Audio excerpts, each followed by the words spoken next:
కొత్తగా గృహప్రవేశం చేసుకున్నటువంటి కొత్త ఇళ్ళలో స్వాములకు అయ్యప్ప స్వాములకు భిక్ష పెడితే ఏమవుతుందని చెప్పేసి చాలామంది అడుగుతున్నారు. చాలా మంచిదండి.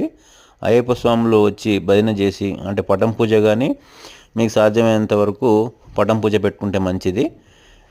కనుక అయ్యప్ప స్వాములందరినీ ఇన్వైట్ చేసి మీకు చేతనైనంతలో భిక్ష కనుక పెట్టినట్లయితే ఆ అయ్యప్ప స్వాముల రాకతో కన్యస్వాములు కూడా వచ్చినట్లయితే అయ్యప్ప స్వాములు సాక్షాత్ అయ్యప్పలే కనుక మీకు అన్ని రకాలుగా మంచి జరుగుతుంది. సాధ్యమైనంత వరకు అన్నదానం ఎప్పుడైనా కూడా మంచిదే. ఈ స్వాములకనే కాదు, ఏ స్వాములకైనా అన్నదానం అనేది ఎప్పుడైనా మంచిదే.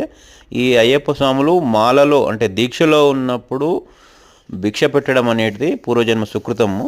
అన్ని రకాలుగా చాలా మంచిది. మీరు అక్కడ ఉన్నటువంటి అయ్యప్పలందరికీ కూడా సమాచారం అందించి ఎంతమంది వస్తుందో వారికి తగ్గ ఏర్పాటు చేయండి.